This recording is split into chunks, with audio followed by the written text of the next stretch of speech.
The crisis in West Africa, where the once vibrant country of Mali is ground zero. The gold-rich nation is under assault by Islamic terrorists, and the fight has already spilled over to neighboring Algeria, where a retaliatory hostage-taking has come to a bloody end this morning. How did it all come to this? Well, here is your weekly West Block Primer. Just more than 7,000 kilometers from Canada lies Mali, in the northwest corner of Africa. The country, once lauded as a success story, has fallen victim to the African branch of Al-Qaeda, the Islamic Maghreb. It is in control of more than two-thirds of Mali's landmass. That's an area about the size of France. The Mali government is trying to fight back. After a request from the Malian government, France agreed to send troops to help fight the Maghreb. It's expected that a total of 2,500 French troops will eventually be engaged. And some 3,300 troops from West African countries are also expected to join the battle. Other countries are taking a backseat approach. Canada is loaning the French government a giant C-17 transport plane for the next few days. But the French government has already asked Canada to extend that and to ramp up financial aid. The biggest concern now is that the country could turn into another Afghanistan with a long, drawn-out war, one that could draw in other countries in the region. And joining me now from Washington, D.C. is Canada's Foreign Minister John Baird. Mr. Baird, welcome to the West Block. Good to have you here. Good morning, Tom. You're in Washington, of course, for the inauguration tomorrow of President Barack Obama, and I want to get to that and talk about the future of Canada-U.S. relations in the next 4 years. But I want to start with the unfolding situation in Mali. The C-17 that we have committed to that operation to help the French was a one-week commitment. That's coming up. That expires on Thursday of this coming week. What happens at that point? Will the mission be extended, or will the plane come home? Well, listen, the French have asked for an extension, as well as made a number of other requests. We'll take a reasonable amount of time to reflect on those requests before we respond. The only commitment we've made is for the one C-17 for approximately a week. Obviously, we're not looking at a combat mission with Canadian soldiers joining the French on the ground in Mali. So it is possible then that our commitment could be open-ended, at least as far as the C-17 is concerned. I wouldn't say open-ended. I mean, obviously, we've received a request from France, which is a good friend and close ally, and the Prime Minister and the government, the Cabinet, will take a reasonable period of time to consider the request before we make any decision. Whatever the extent of our commitment is, nevertheless, we have made some commitment to what's happening in Mali and in Western Africa at this point. What is Canada's national interest in all of this? I think we're deeply concerned that an international terrorist organization affiliated with Al-Qaeda could take control of more than half of a West African country. Listen, the great struggle, the great challenge of our generation is the fight against international terrorism. That causes us concern. Obviously, Canada can play a role. That role might be very well humanitarian. It may be supporting diplomatic efforts, and it may also be supporting efforts to encourage Mali to return to the track for democracy after their coup this past March. Let's shift venues for a moment and go to where you are, Washington, D.C. A very big day tomorrow. Barack Obama is going to be sworn in yet again as the President of the United States, 44th President of the United States. I'm wondering, when you take a look at the landscape of Canada-U.S. relations, are things going to be any different in the next 4 years than they were in the last 4 years? Well, I think over the last 4 years, certainly under the leadership of Prime Minister Stephen Harper, we've established a good professional working relationship with the Obama administration. We've made great progress on a number of key areas. The Beyond the Border deal, trying to ensure that Canada's economy is more economically competitive for our manufacturing sector, and others, facilitating legitimate travel between the two countries of goods and people, is tremendously important. At the same time, we've still got a number of challenges, and we look forward to tackling them with the President and his administration in the days and weeks ahead. Well, you know, one of the challenges is the Keystone Pipeline. You're down there, you're talking to people. Are you hearing anything about Keystone? Are we near an approval? Well, there certainly is a significant amount of support for Keystone on both the Democratic and Republican sides of the aisle in Congress.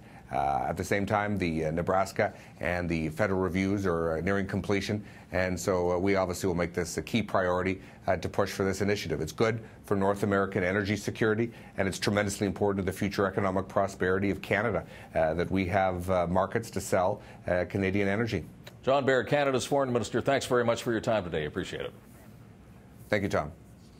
Let's just return for a moment to the conflict in Mali. For a unique perspective on all of this, I'm joined by former diplomat Robert Fowler. He was kidnapped by the very same al-Qaeda group involved in the Algerian hostage-taking this week. And, of course, Mr. Fowler, you worked in that region for many, many years. Guide us here a little bit, because I think a lot of Canadians are still confused as to, A, what our national interest is in this area, right, and secondly, and more importantly, what this al-Qaeda group wants. What is their end game? Perfect.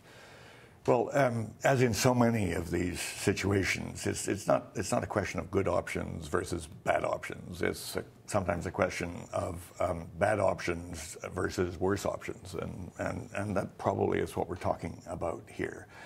Canada has great friends in Africa that we've nurtured over 60 years.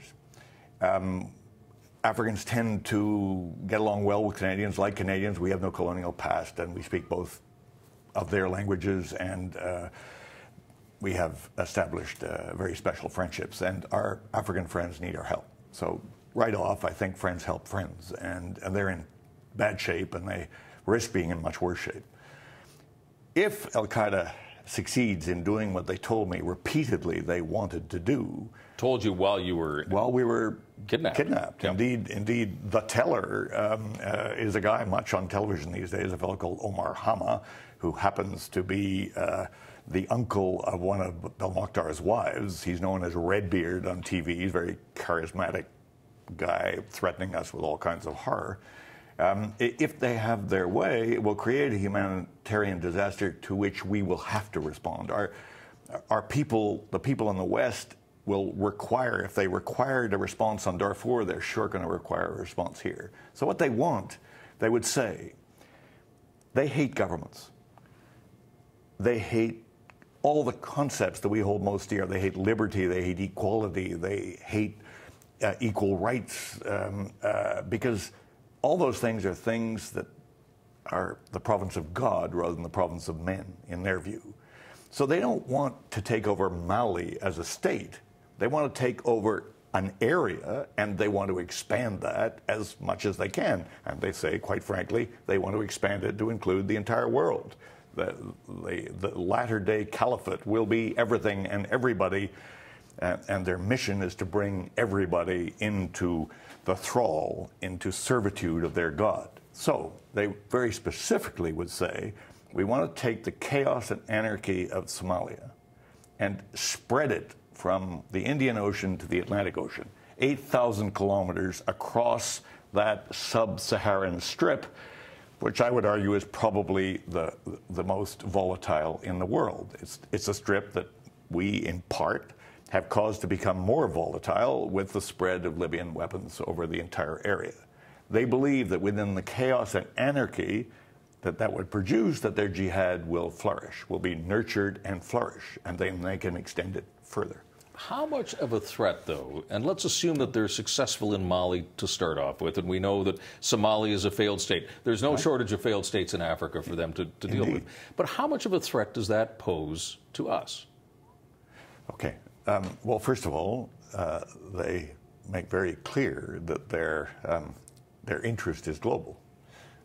The fellow I mentioned, who in my book I call Omar 1, says very clearly, first Africa, then you. And he's saying very clearly on television repeatedly, we will follow you to London, we will follow you to Paris, we will follow you to North America, and you will be safe nowhere.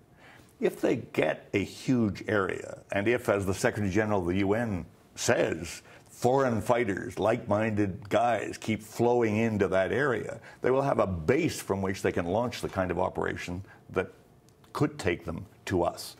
What should Canada be doing right now? Well, above and beyond the one plane for 1 week. Happily, Resolution 2085 of 20 December of the Security Council answers that question precisely. In paragraph 14, it lays out a laundry list of the things that it calls all member states to offer. So I think we're still a member state of the UN, and I hope we would offer and our plane for 1 week is a modest beginning. So we're asked to offer support to improve the Malian army. We're asked to offer support to help organize, equip the multinational African force that will assist the Malian army. We're also asked, in a great big other category, to provide anything that could be useful to defeat the Islamist threat in the region. And that's a pretty wide open offer.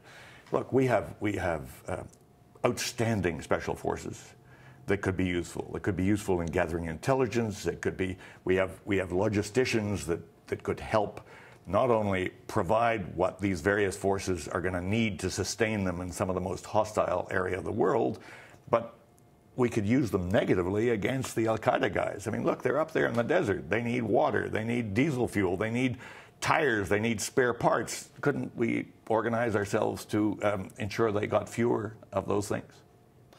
Bob Fowler, very good talking to you. Thanks so much for your time. Thanks very much, Tom.